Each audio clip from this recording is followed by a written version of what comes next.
On May the 10th, 1940, Winston Churchill became Prime Minister of Britain. He couldn't have picked a worse day.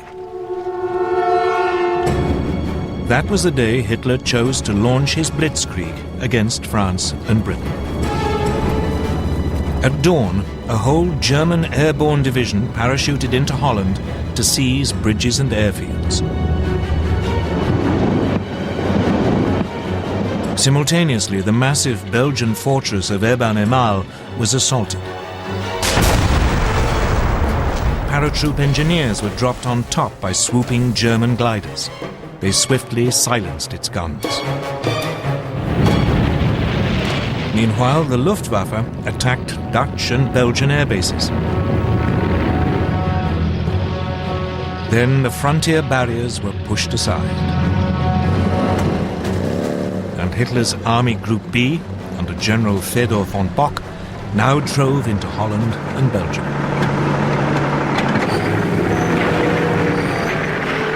As planned, the French and British armies along the Belgian border moved forward to their new defensive line along the Dyle and Meuse rivers. But none of the Allied commanders seemed to have noticed that German Army Group A, which had the bulk of the panzers, after brushing aside the Belgian frontier troops, had now begun driving through the hills and woods of the Ardennes to their south.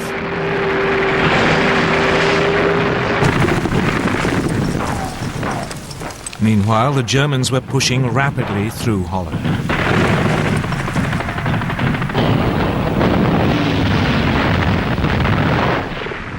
The obsolete Dutch army was no match for the highly tuned German war machine. And it was under continual heavy air attack by the Luftwaffe, which roamed the skies unchallenged. On May the 14th, the Germans demanded the surrender of the port of Rotterdam. A large force of bombers took off as the Dutch hesitated.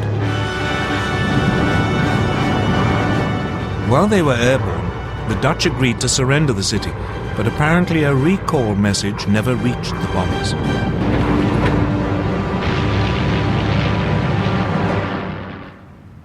Rotterdam was devastated. The Dutch capitulated the next day.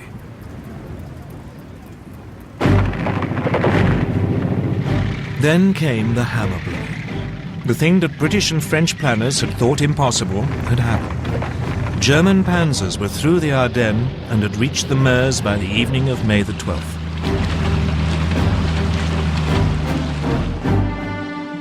Among the first to arrive at Sedan, well north of the Maginot Line, were the men of the 19th Panzer Corps, commanded by General Heinz Guderian, fresh from the triumphs in Poland.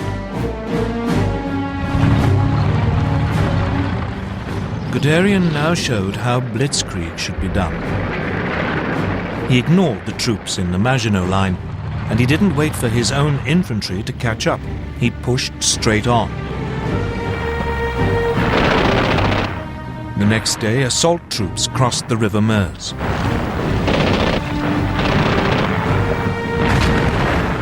Engineers began building bridges for the armor while under heavy French fire.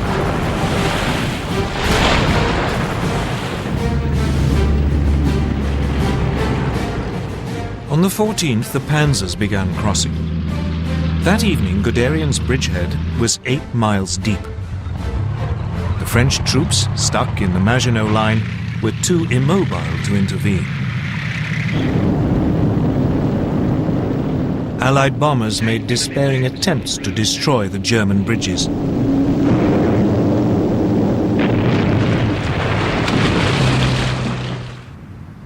But most were shot down.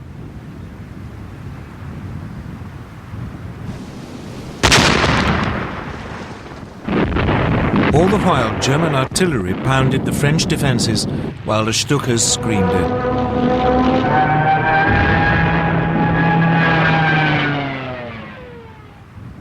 Just 3 days after the attack had been launched, the French defenders around Sedan broke. Guderian's panzers began racing westwards. By nightfall, they had advanced more than 40 miles behind the northern group of Allied armies. These had been holding firm on the Dial line, but now the French Supreme Commander, General Gamelin, realized that they were about to be encircled. He ordered them to fall back. This sudden decision to withdraw bewildered the Allied troops, who had no idea what was going on behind them. As they fell back, they were hindered by a growing flood of refugees clogging the roads. That day, the French Prime Minister Paul Reynaud phoned Churchill. He said, "We are beaten. We have lost the battle." But for all the brilliance of the Blitzkrieg, the Germans were vulnerable. As the panzers raced westwards, they created an ever longer corridor just a few miles wide. The Allies realized that this was open to counterattack. The bulk of the German army was still totally dependent on horsepower or its own feet for transport, so the gap between the rampaging panzers and the follow-up infantry grew with every hour. On May the 17th, Colonel Charles de Gaulle, commander of one of the newly formed French armoured divisions, made the first of 2 attempts to cut through the German line near Crécy. But the cumbersome French command system meant that units were sent into battle piecemeal, not in a coordinated thrust.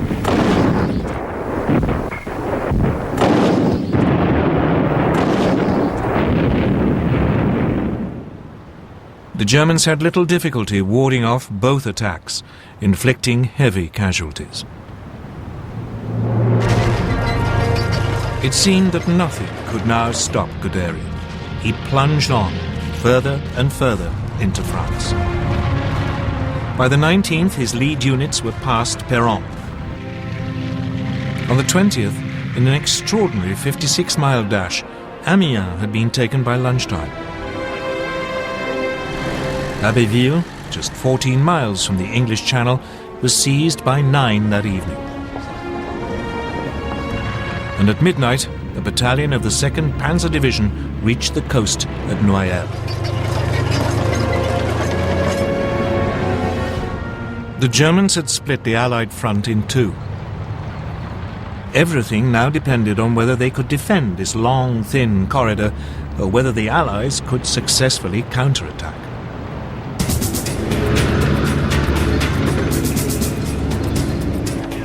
So now the British got ready to break the German lines. On May the 21st, 2 armoured battalions prepared to launch an attack south of Arras. The British tanks were even more unsuited to fast-moving armoured warfare than the French. Their most effective machine, the Matilda II, had been designed for infantry support. Though well armoured, it was slow and undergunned.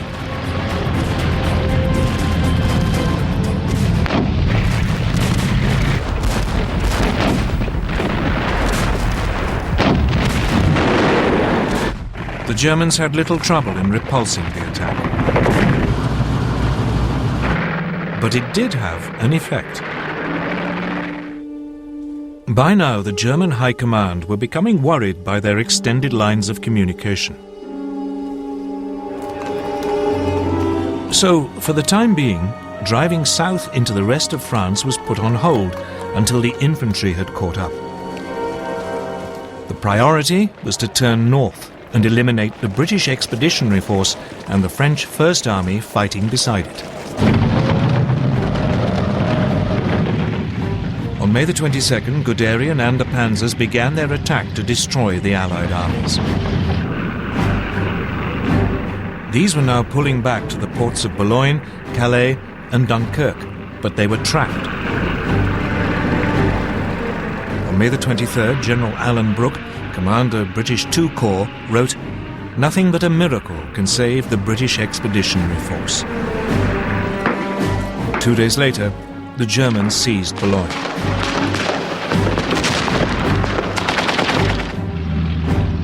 It was beginning to look as if even a miracle would be too late.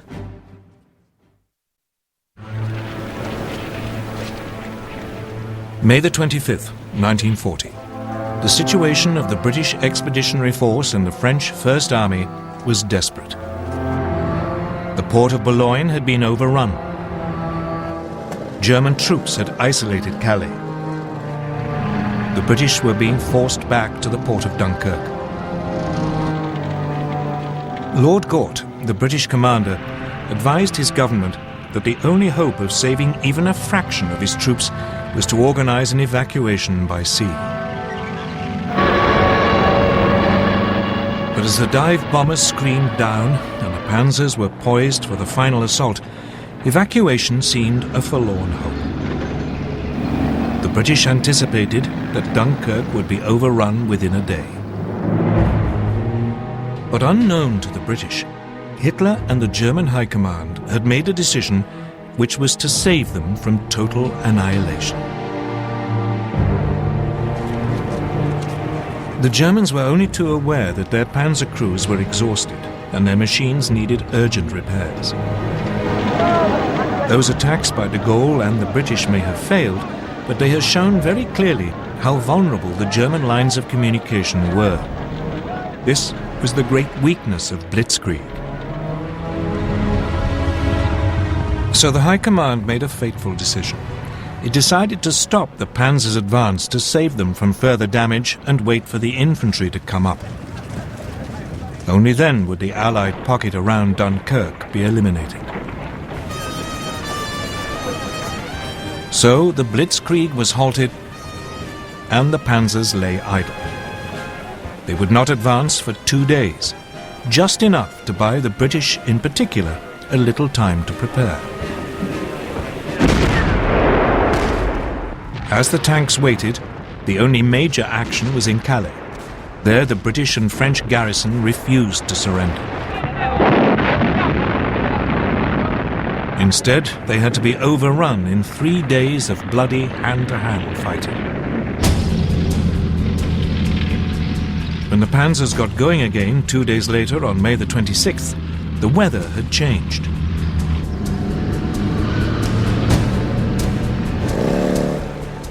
The Germans became bogged down in the heavy rain, again giving the Allies more time.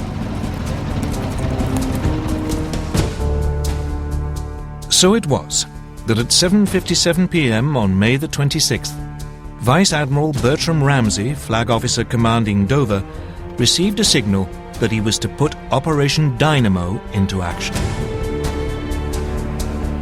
Operation Dynamo was a plan to withdraw the British Expeditionary Force by sea. He had prepared it more in hope than expectation that it could ever be used. The following day, a makeshift fleet of destroyers, tugs, and passenger ferries crossed the English Channel. But by the end of the day, less than 8,000 of the over 300,000 troops at Dunkirk had been rescued.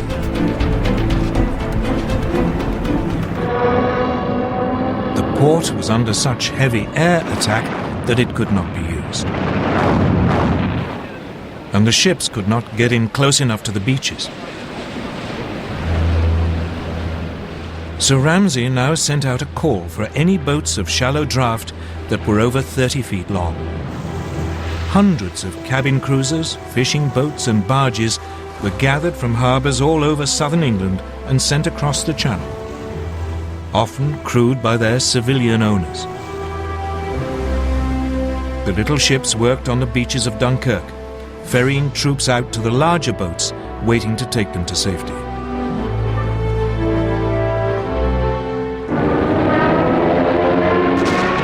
All the time they were under constant air attack. The British Air Force threw every fighter it possessed into the battle to drive the Luftwaffe off.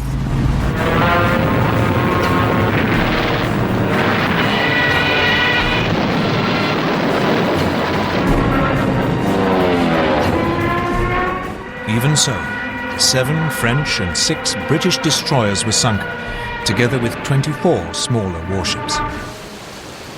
A quarter of the 665 small boats never got home. But when the evacuation was halted On June the 4th, over 300,000 men, 41% of them French, had been rescued.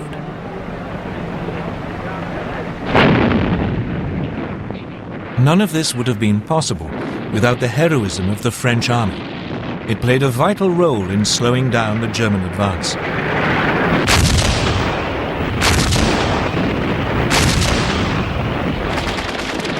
The French rearguard didn't leave its positions around Dunkirk until the last boats had pulled away from the beaches.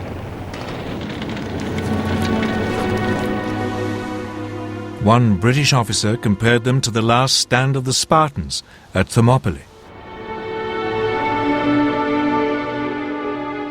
Even so, the British army had lost most of its heavy weapons. It wouldn't be fit to fight the Germans again for a long time.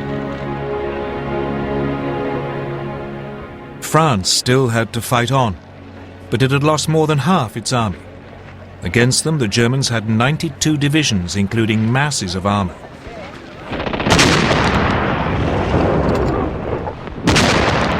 At 4 in the morning of June the 5th, a short bombardment began the final destruction of France.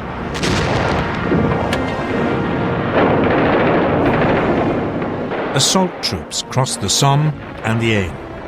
At first, the French resistance was fierce, and the Germans struggled to break out of their bridgeheads. But, once again, the Luftwaffe helped crush the defences. Soon the panzers were pushing south, and the trickle of surrendering French troops turned into a flood. By the 9th, the panzers had reached the River Seine, and the infantry were only a few hours behind. Once across the river, the Germans fanned out into the interior of the country. On the 14th, the German army marched into Paris.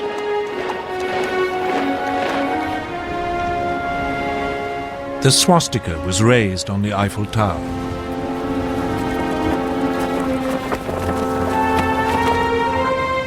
Hitler had secured the prize which had eluded the Kaiser in 1914.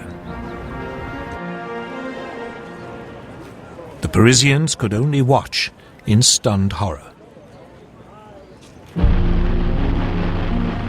Throughout the period of the French collapse, Winston Churchill paid 5 visits to France, trying to bolster French resistance. On June the 16th, he even offered Paul Reynaud a union with Britain if France stayed in the fight. But it was too late. Reynaud's cabinet rejected the proposal, and the Prime Minister resigned that evening. He was succeeded by Marshal Philippe Pétain, who immediately asked the Germans for an armistice.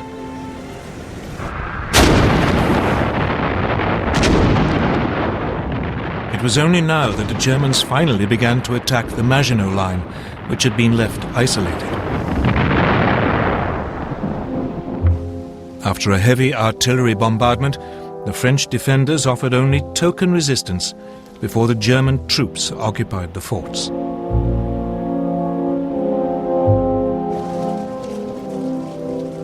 On June the 21st, Hitler went to Compiègne, where the railway carriage in which the Germans had signed the armistice in 1918 was kept. As a French delegation entered the carriage, he handed them his terms and then left.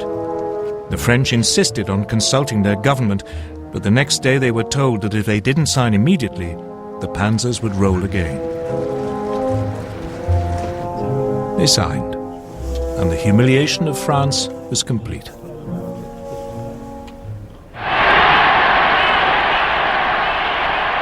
For Hitler, his control of Western Europe seemed absolute. He felt sure that Britain must now seek peace, and that soon he could turn to the next stage of his master plan. But even though the Blitzkrieg had achieved so much so fast, it hadn't won him the war. The British, battered and wounded, had escaped to fight another day.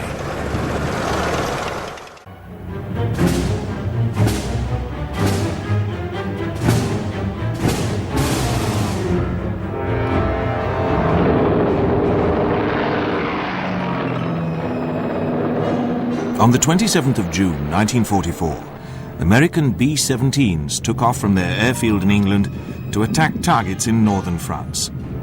The mission was a so-called milk run. The Allies enjoyed air superiority over Normandy. This was a routine, low-risk operation. But hitching a ride aboard one of the B-17s was a most unusual passenger, Brigadier General Arthur W. Vanneman, a man who was privy to the greatest Allied secret of the war. Vanneman should not have been on that bomber. There was no German fighter opposition, but the mission ran into heavy anti-aircraft fire. The plane in which Vanneman was flying was hit by flak. As the pilot fought with the controls, he ordered the crew to bail out. Down into German hands with his vital secret parachuted Brigadier General Vanneman. The man who had given Vanneman the go-ahead to fly was General James H. Doolittle, one of the greatest heroes of American aviation. By allowing Vanneman on the raid, Doolittle had placed the lives of thousands of Allied troops at risk. It might have been one of the greatest blunders of the war.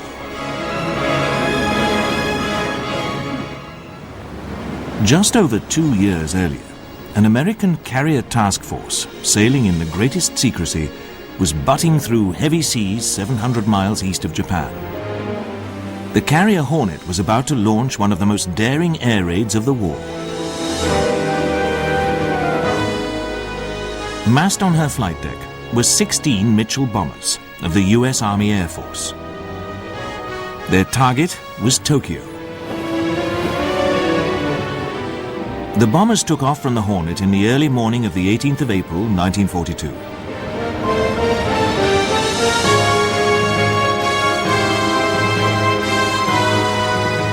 They were about to fly into history. But first they set course for the Japanese mainland.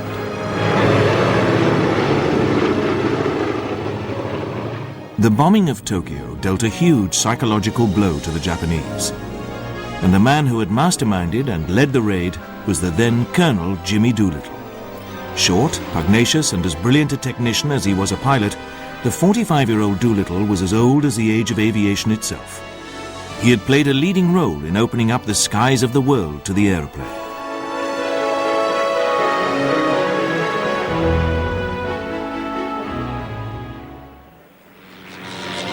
In the early years of the 20th century, the first flimsy fixed-wing aircraft had taken to the skies. The young Jimmy Doolittle was bitten by the aviation bug.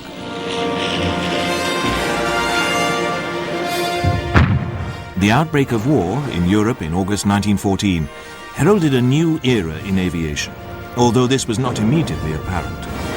The tyranny of the trenches dominated the Western Front. But flying over the trenches were increasing numbers of military aircraft, the shape of things to come. Above the mud-bound battlefields of France, a new kind of war was fought, for air supremacy. In April 1917, the United States joined the war against Germany. But it would be many months before the Americans could make their presence felt on the battlefields of the Western Front. Jimmy Doolittle enlisted in the aviation section of the U.S. Signal Corps, and in January 1918 commenced training as a pilot. Doolittle proved a natural aviator, but he never reached the Western Front.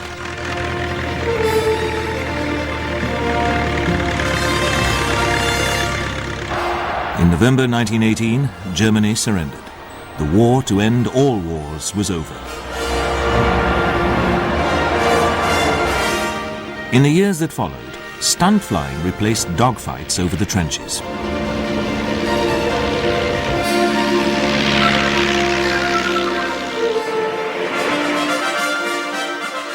Barnstorming provided work for many of the war's aviators. Simultaneously, the much-reduced American Air Corps was undergoing a revolution at the hands of its wartime commander, General Billy Mitchell, a tireless advocate of air power and, in particular, the role of the bomber. In a series of trials, Mitchell's aircraft pounded obsolete American and German warships.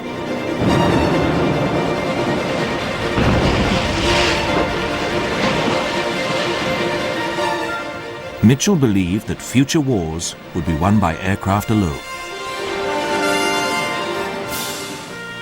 Meanwhile, pioneers like Charles Lindbergh were pushing back the boundaries of civil aviation.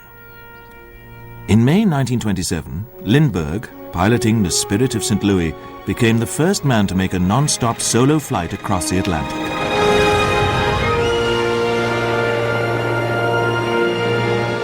Five years later, Amelia Earhart became the first woman to emulate Lindbergh's feat. She joined an elite international band of aviators whose record-breaking exploits were to produce profound technical and commercial results. Among their number was Jimmy Doolittle. Doolittle stayed in the Army Air Corps after the war and became a record-breaking pilot.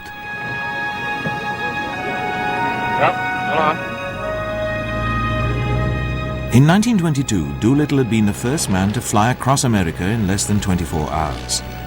9 years later, and now a civilian, he had slashed the record to less than 12 hours, coast to coast in half a day.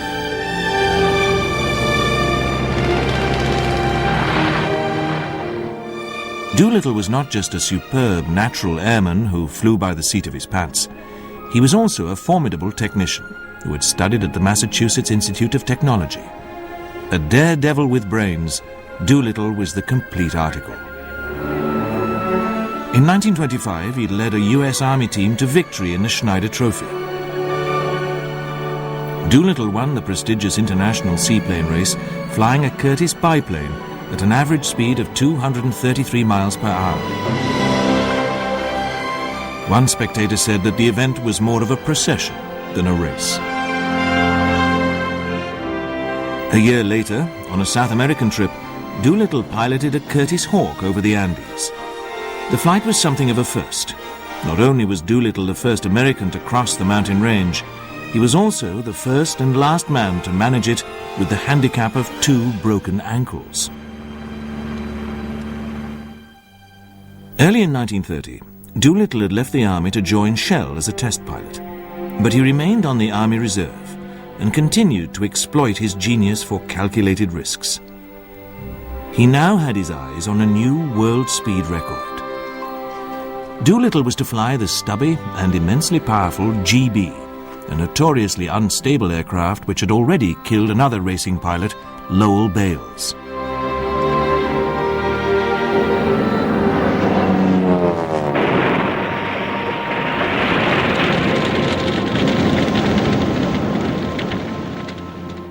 Doolittle was undeterred.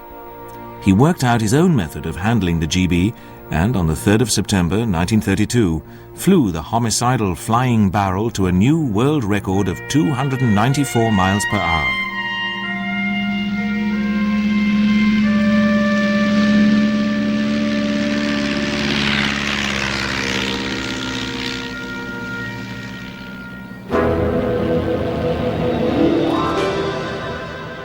Doolittle had made a smooth transition from military to civilian life while remaining at the cutting edge of aviation technology. He was as hard-driving as ever, but retained a noticeably self-deprecatory air when he stepped in front of the ever-present newsreel cameras. I'm sorry it took so long to get here. It didn't do the ship justice. I wandered off my course last night. Otherwise, it would have been an hour and a half sooner. Just a little poor piloting. Doolittle's new role as a roving ambassador for Shell took him to Europe, where, in Germany, Adolf Hitler and the Nazi Party had come to power in January 1933. Hitler and his henchmen had their own vision of air power. By 1935, German rearmament was being pursued openly. A new German Air Force, the Luftwaffe, had been born.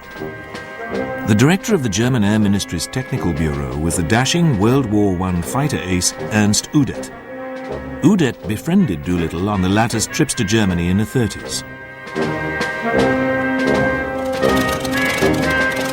And it was Udet who was responsible for equipping the Luftwaffe with the Stuka dive bombers it needed to work as airborne artillery in the European campaigns of conquest, which were already taking shape in Hitler's mind. New bomber types like the Junkers Ju-88 were also given a dive bombing capability. And a range of Luftwaffe aircraft, including the Heinkel HE-111, were combat tested by the German Condor Legion, which fought on the side of General Franco in the Spanish Civil War. HE-111s took part in the destruction of the Basque town of Guernica in April 1937. The shape of things to come. For the moment, Hitler had only to use the threat of war to get what he wanted. In September 1938, at Munich, he secured French and British agreement to his annexation of the Sudetenland, the German-speaking border region of Czechoslovakia. This only sharpened the Führer's appetite. In March 1939, he swallowed up the rest of Czechoslovakia.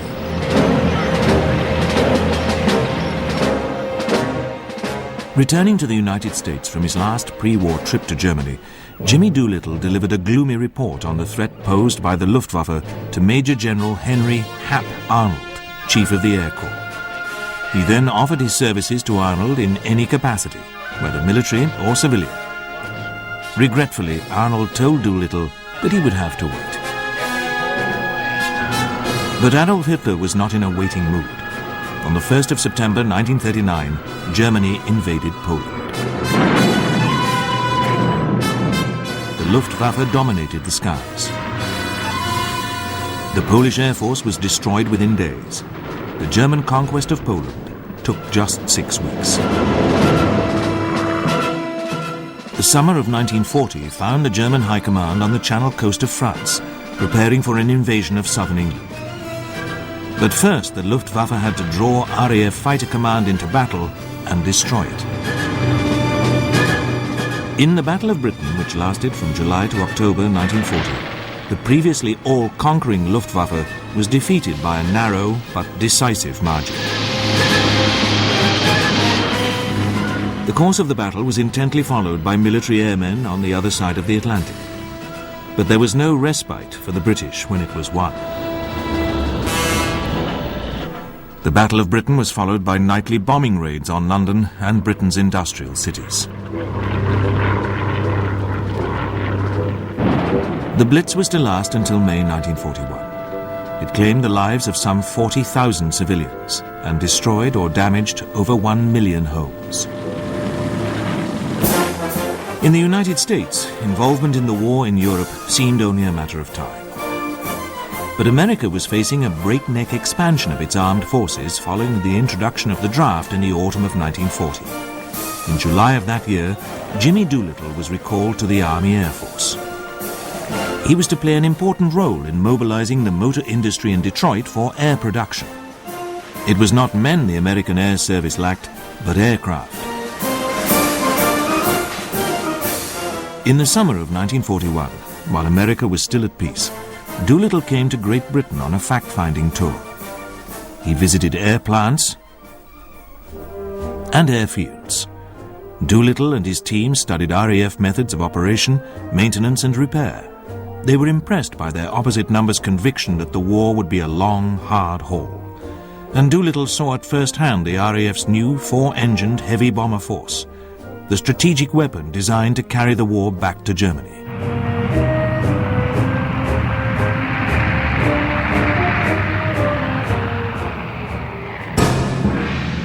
War arrived for the United States not in Europe, but in the Pacific. On the 7th of December 1941, Japanese carrier-launched level and torpedo bombers, escorted by fighters, attacked the U.S. Pacific Fleet's base at Pearl Harbor. In the following 6 months, the Japanese carved out a vast Pacific and Far Eastern empire. In February 1942, the British stronghold of Singapore, the linchpin of their defenses in the Far East, fell to the Japanese. But this humiliation was only the prelude to the Japanese invasion of neighboring Burma, which took their army to the borders of India. The American forces defending the Philippines were overwhelmed with equal suddenness and brutality. The last American troops held out until May 1942. The efficiency and ruthlessness of the Japanese armed forces had been grievously underestimated.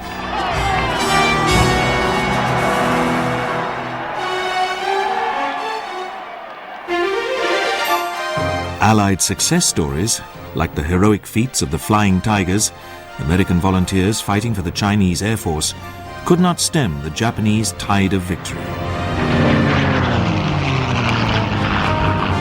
But the Tigers demonstrated that the seemingly all-conquering Japanese could be taken on and given a bloody nose by a numerically inferior but well-trained, well-equipped and determined enemy.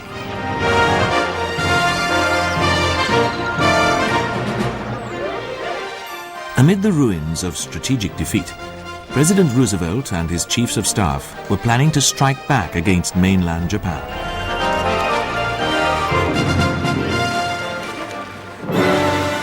Air power seemed to provide the answer, but even the B-24 Liberator bomber, with a range of 2,200 miles, would not be able to hit Japan from bases in Alaska, 3,500 miles from the Japanese home islands. But Admiral Ernest J. King, the Commander-in-Chief of the U.S. Navy, had a solution to this seemingly insoluble problem. He hit upon the idea of using aircraft carriers to place American bombers within range of Japan. An aircraft carrier could annihilate the vast distances of the Pacific.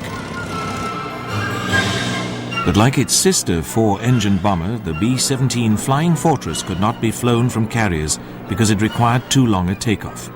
A smaller aircraft would have to be used. King settled on the Army Air Corps' twin-engined B-25 Mitchell.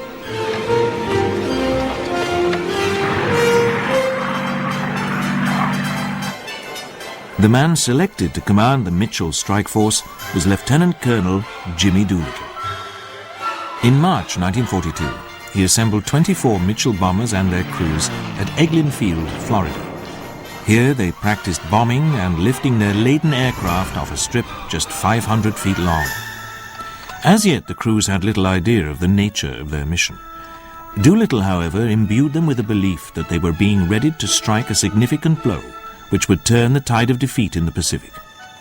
As many as 10,000 people were involved in preparing the Mitchells for their mission, from high-ranking air planners to mechanics and carrier crews, but the operation remained top secret.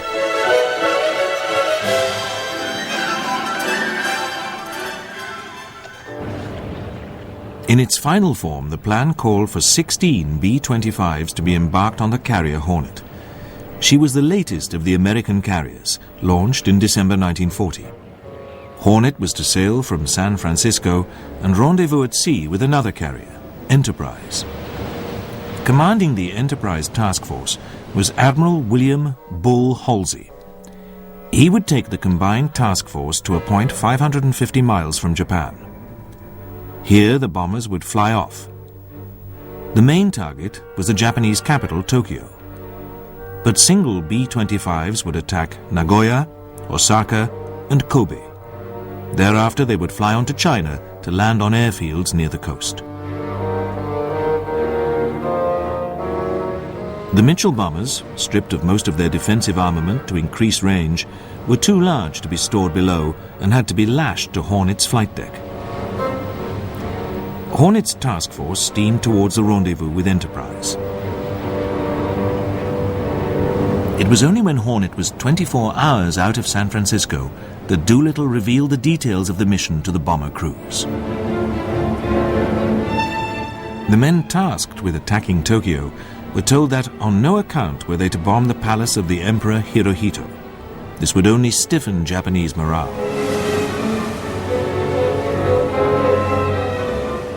On the 13th of April, the two carrier groups met, and with Halsey in overall command, turned towards Tokyo.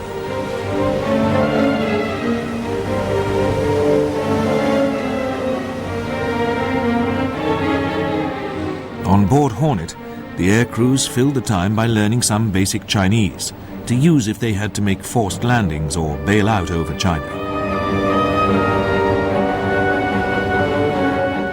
On the 16th of April, Doolittle and his crews were shaken to hear a Japanese radio broadcast joking about a false news agency report that American bombers had attacked Tokyo. Nevertheless, the next day there was a small ceremony aboard Hornet. 5 Japanese medals given to Americans before the war were attached to one of the bombs to be dropped on Tokyo. Afterwards, Doolittle gave the crews their final briefing. The attack was planned for the following day, the 18th of April. Doolittle would be the first to fly off, aiming to reach Tokyo at dusk. The fires started by his 2,000-pound incendiary bombs would guide his comrades in. The plan of attack would also bring the bombers over the Chinese coast at dawn, when they could more readily spot their landing fields. Now there was nothing left to do but watch the time tick away to H-hour. But early on the morning of the 18th, Enterprise's radar located 2 Japanese vessels 12 miles away.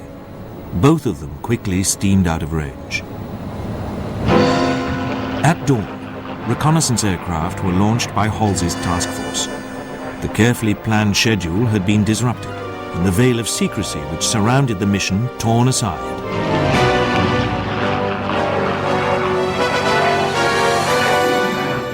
Shortly afterwards, 2 more vessels were spotted near the task force.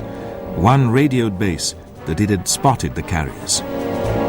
Halsey ordered the interlopers to be sunk.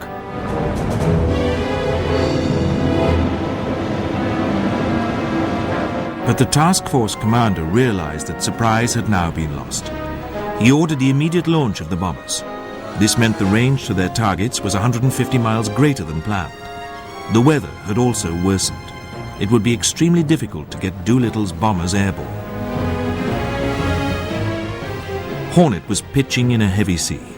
The moment of truth had arrived for the 16 Mitchell bombers.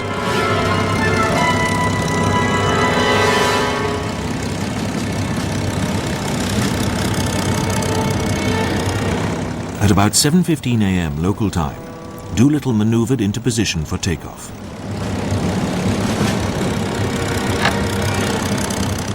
Giving his engines full throttle, he accelerated along the flight deck.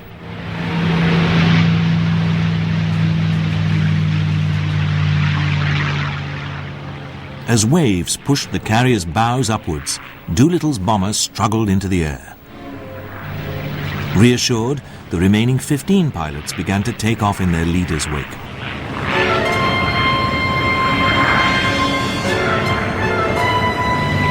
Hornet's crew held their breath as, one by one, the bombers lumbered down the flight deck and clawed their way off.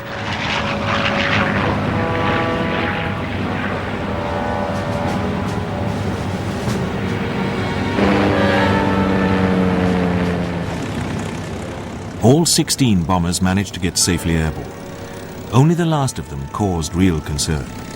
A crewman slipped and lost his arm in the Mitchell's port propeller. Disconcerted, the pilot put his flaps in the wrong position, but still cleared the deck.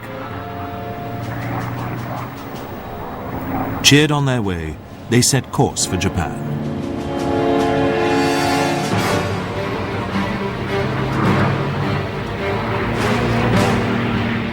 Bull Halsey saluted the gallant airmen.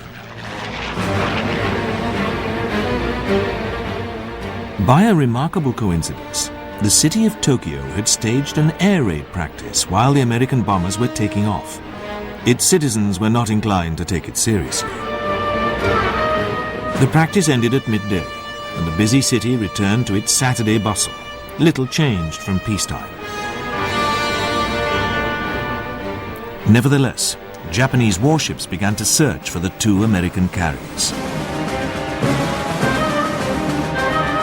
Unaware of these developments, Doolittle and his bombers made landfall on the Japanese coast at about midday. As they flew over the fields, farm workers gazed up at them, seemingly unconcerned. One Japanese who was surprised to see them was the Prime Minister, General Hideki Tojo. He was airborne at the time, en route to an airbase, and actually passed one of Doolittle's B-25s. Bombs began to fall on Tokyo at 12:30 p.m. Until they exploded on their targets, most Japanese remained under the illusion that the bombers were a feature of the air raid drill. But now the price for the premature launch had to be paid. The bombers were running low on fuel. Having released their bombs, they had now to take the shortest route to China, which meant crash landing in Japanese-occupied territory. To avoid this, one aircraft flew to the Russian port of Vladivostok, where the crew were interned. 8 crewmen who landed in China were captured and later executed. 3 were killed when their B-25 crashed.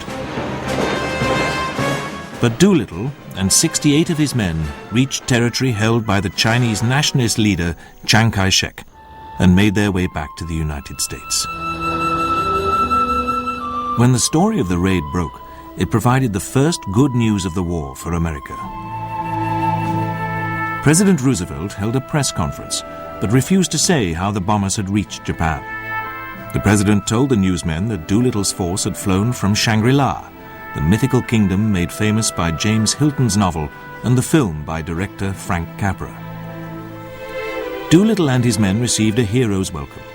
For his courage and leadership, Jimmy Doolittle was awarded America's highest decoration for bravery, the Congressional Medal of Honor.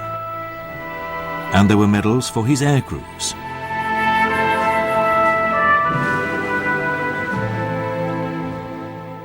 Their achievement had been unique in the annals of air warfare.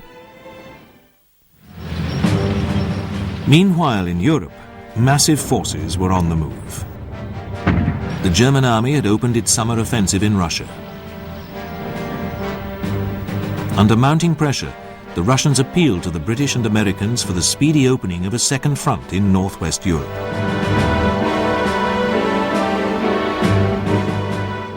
In North Africa, Rommel's Africa Corps was also pressing the British hard, threatening a breakthrough which would secure Germany the oil riches of the Middle East.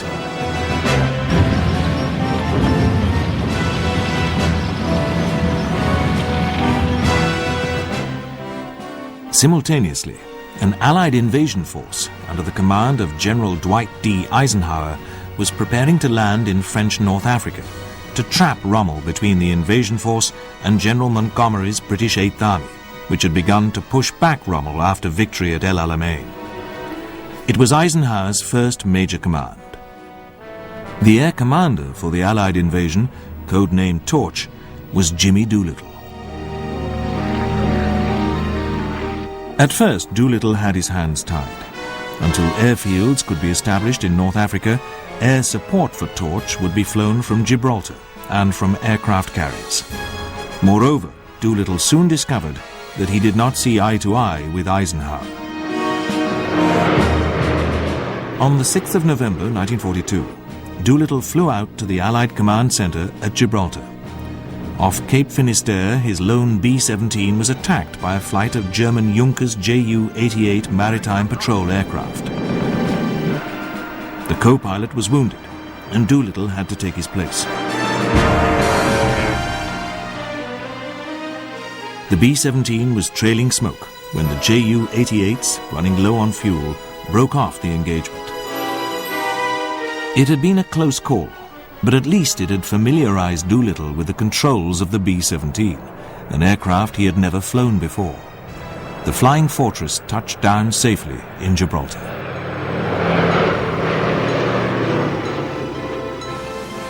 The Torch landings, the first Anglo-American operation of the war, went in on the 8th of November. There was some resistance from the Vichy French army, but within 3 days the fighting was over.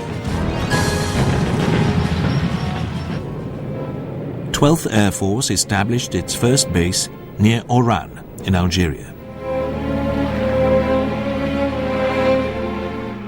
It was not long before Doolittle was taking out a new RAF Spitfire Mark 9 for a spin. His airman's curiosity had been aroused by the British fighter, but his flight aroused the anger of Eisenhower. He carpeted Doolittle and told him that he could choose between promotion to Major General or flying around looking for Germans. Doolittle chose to be a Major General. The Torch landings did not lead to a swift Allied victory in northwest Africa.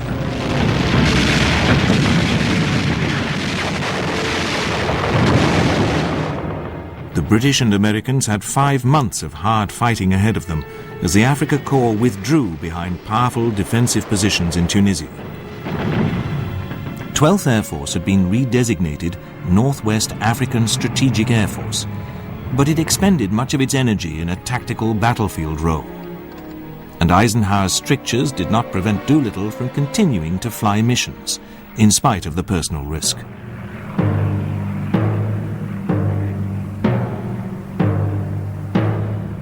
But Doolittle was one of the senior commanders who knew about the greatest secret of the war, the breaking of the German Enigma codes by the Allies.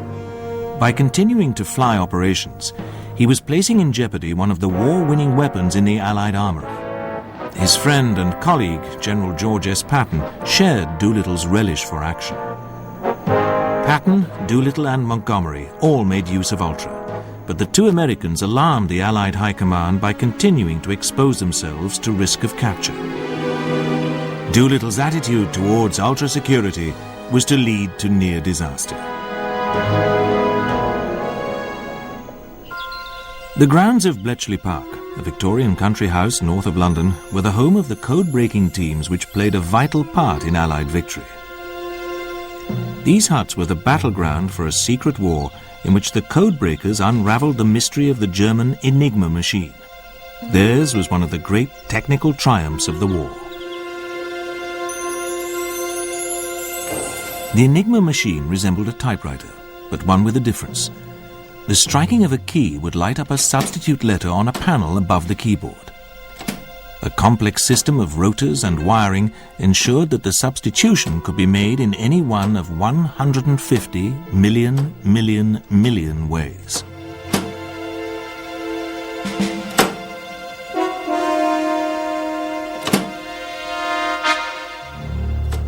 The encoded Enigma message was transmitted in Morse and decrypted at the receiving end by a second Enigma machine with the same settings as the first. The Germans believed that Enigma was unbreakable, but the British had broken the code and were reading intercepted messages on a regular basis. In Tunisia, this enabled the Allies to thwart German attempts to resupply the Africa Corps. Enigma decrypts provided detailed information on every German aerial convoy to North Africa. Lumbering German transports like the Messerschmitt Gigant powered glider were doomed even before they took off. But the Allies were careful to let some of these supply missions through, the better to preserve the Ultra secret. Ultra had played an important part in the Tunisian campaign, which ended with the German surrender on the 13th of May 1943.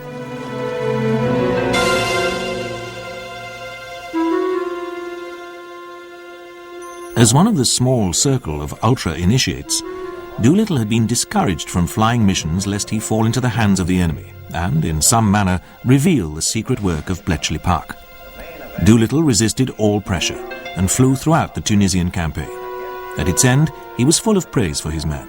The jobs of the Northwest African Strategic Air Force were first to stop supplies of material and personnel getting into Tunisia, and later to stop personnel from getting out.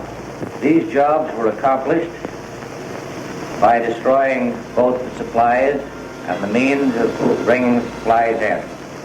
Harbors were attacked, marshalling yards, shipping, both naval and merchant, and the enemy air, both his offensive air force and his air transport. I want to take this occasion to congratulate and to thank the boys of the Northwest African Strategic Air Force for the job they have done. It's been outstanding. With North Africa cleared of Axis forces, the next Allied objective was the invasion of Sicily, the stepping stone to the Italian mainland. A gigantic amphibious force was assembled for Operation Husky, 2,500 ships and landing craft to carry 180,000 men of Patton's 7th Army and Montgomery's 8th.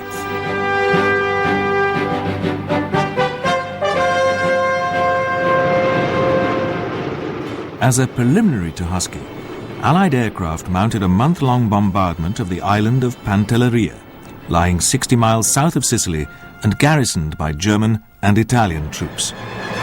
The sky over Pantelleria became so congested that the Allied aircraft had to circle the target, waiting their turn to bomb. The island was occupied by Allied troops on the 11th of June. A month later, the Allies landed in Sicily.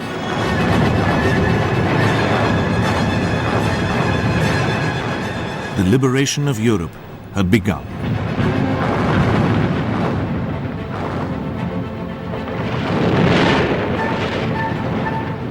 While the battle for Sicily raged, Doolittle's bombers flew missions against the Italian mainland. On the 19th of July, he joined the B-17s of 97th Bomb Group on a raid against marshalling yards on the outskirts of Rome.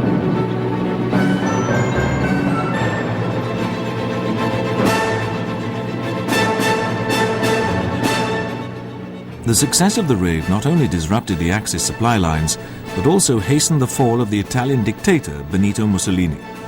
Allied air power was now reaching out to strike at the heart of the enemy's war-making capacity.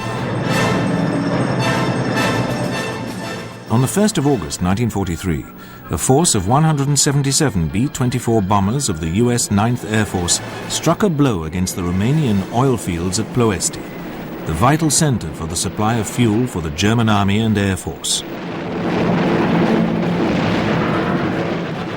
50 bombers were lost in the running battle they fought all the way to the target.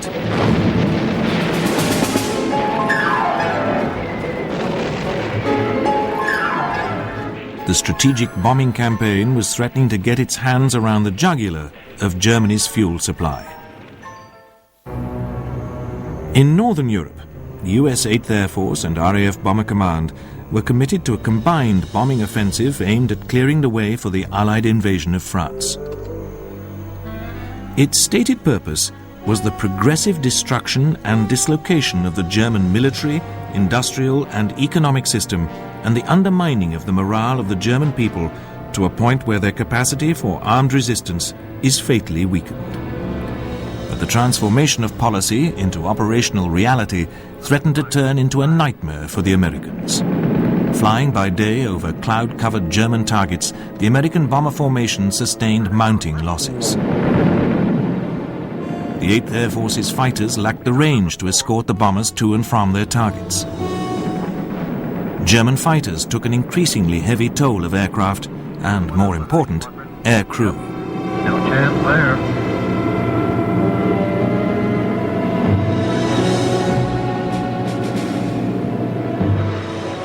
By the late summer of 1943, average losses per mission in 8th Air Force were running at an unacceptable 10%. Morale had fallen to a dangerously low point. Only 35 of every 100 American aircrew could expect to complete their tour of 25 missions in Europe.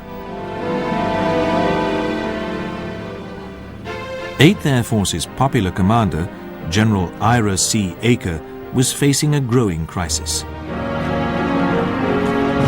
It was not until December 1943 that the situation was transformed by the introduction of the P-51 Mustang fighter, powered by the Rolls-Royce Merlin and fitted with drop tanks which were to give it a range of 1,500 miles.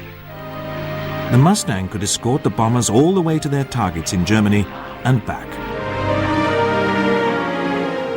The beneficiary of the Mustang was Jimmy Doolittle, who replaced Aker as the commander of 8th Air Force in January 1944. His arrival at 8th Air Force coincided with that of a war-winning escort fighter. Doolittle was not content to tie the Mustangs to his bomber wings. He ordered the formation of fighting patrols to seek out and destroy enemy fighters wherever they were.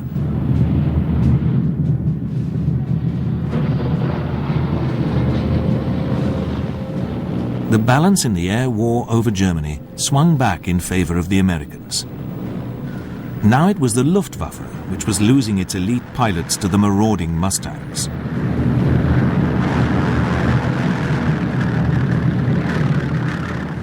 As Doolittle told his fighter commander, General William E. Kepner, "Your mission is to destroy the German Air Force." Kepner was happy to oblige.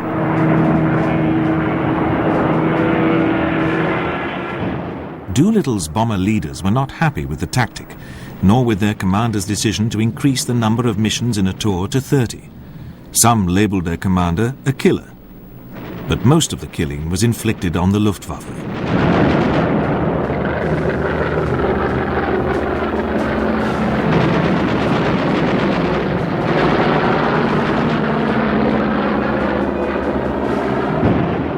Doolittle had grasped the simple truth that before you can destroy the enemy's war industry, you first have to destroy his air defenses. This the Mustangs did. For their pilots, the new tactics were exhilarating. They went down and looked for trains or barges on the river or any enemy installations such as airfields. And wherever we could find a suitable target, we would turn loose. That was playtime.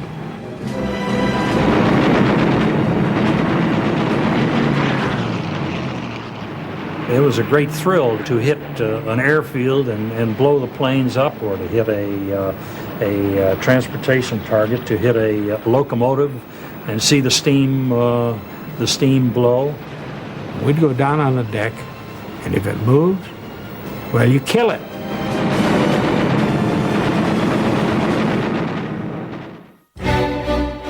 In June 1944, an old friend of Doolittle, Brigadier General Arthur W. Vanneman, joined 8th Air Force as Assistant Chief of Staff for Intelligence.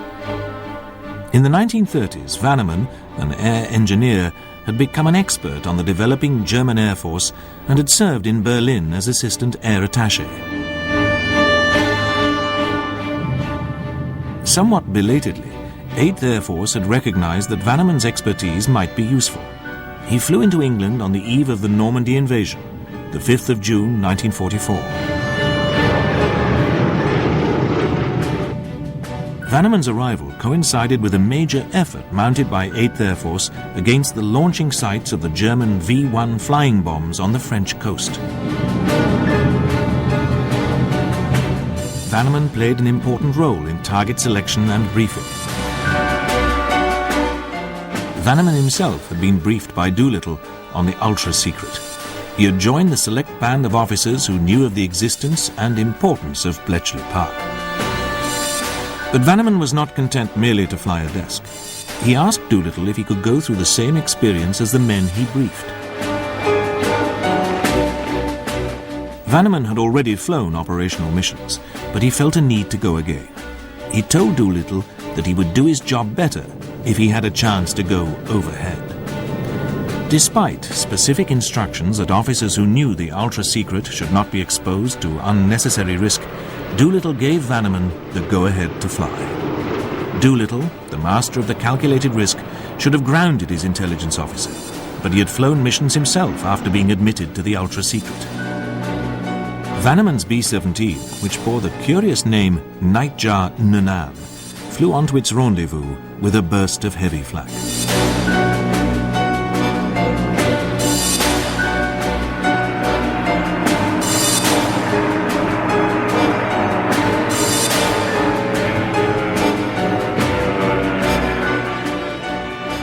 Vanneman parachuted to safety, of a kind.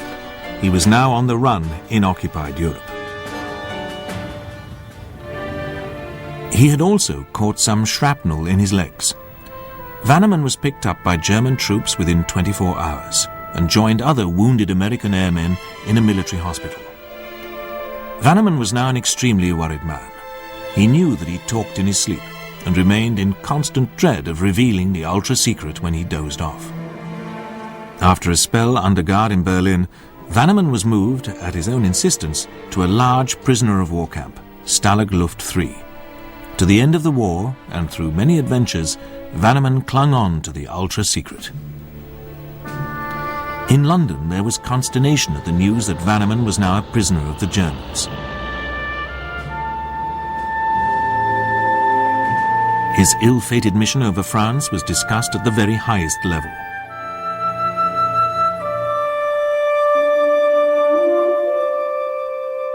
Doolittle stepped forward to shoulder the responsibility.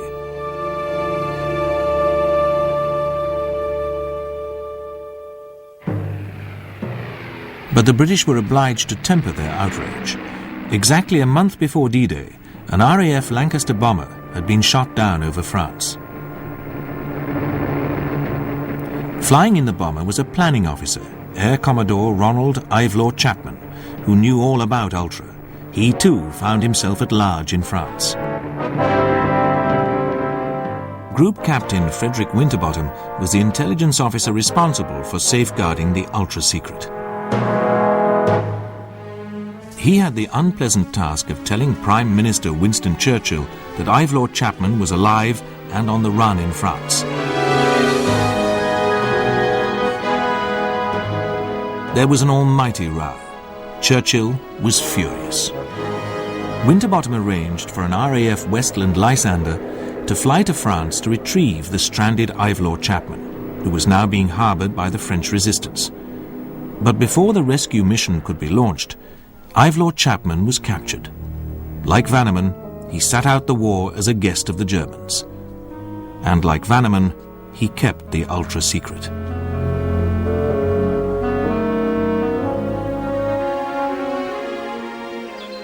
To the end of the war, the German High Command remained confident that the unbreakable Enigma code had not been penetrated by the British. When they were told after the war that even Adolf Hitler's orders were being read by the code breakers in real time, the German generals were dumbfounded. Doolittle and Vanneman had put Ultra at risk, but it remained a secret until the end of the conflict.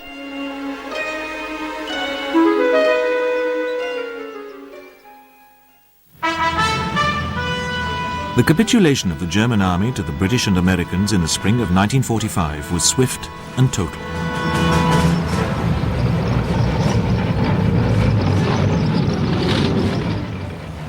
But it was the very speed and totality of the collapse which denied the advocates of strategic bombing the proof that theirs had been the decisive contribution to Allied victory.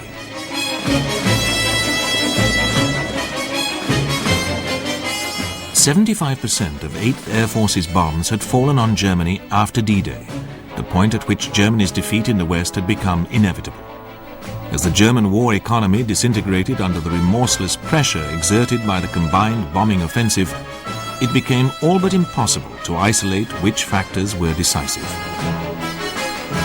But the bomber offensive in which Jimmy Doolittle played a key role had cast a long and deadly shadow over Adolf Hitler's Germany.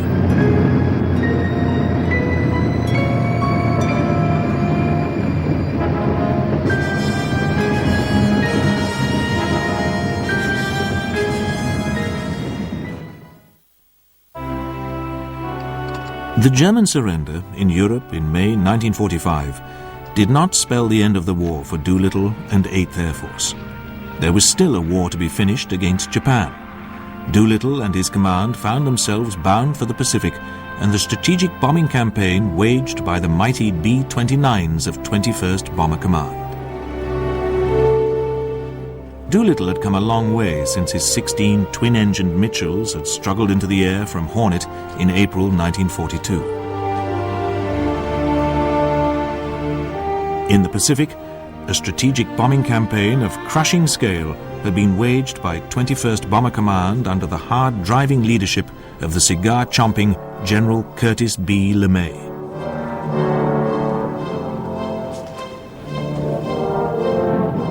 LeMay had pulled his bombers down to the deck, loaded them with incendiaries, and launched them at night to lay waste to the densely packed and highly combustible cities of Japan.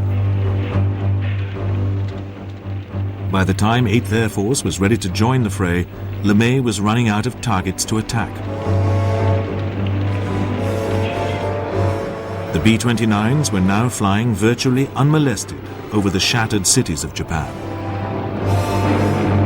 Their escorts had swept the last vestiges of fighter opposition from the skies. The bombers alone seemed to have victory within their grasp. But it was to take just 2 atomic bombs, dropped in August 1945 on Hiroshima and Nagasaki, to force the Japanese to the surrender table. The ruins of these flattened cities were grim reminders that a new world of air power had dawned.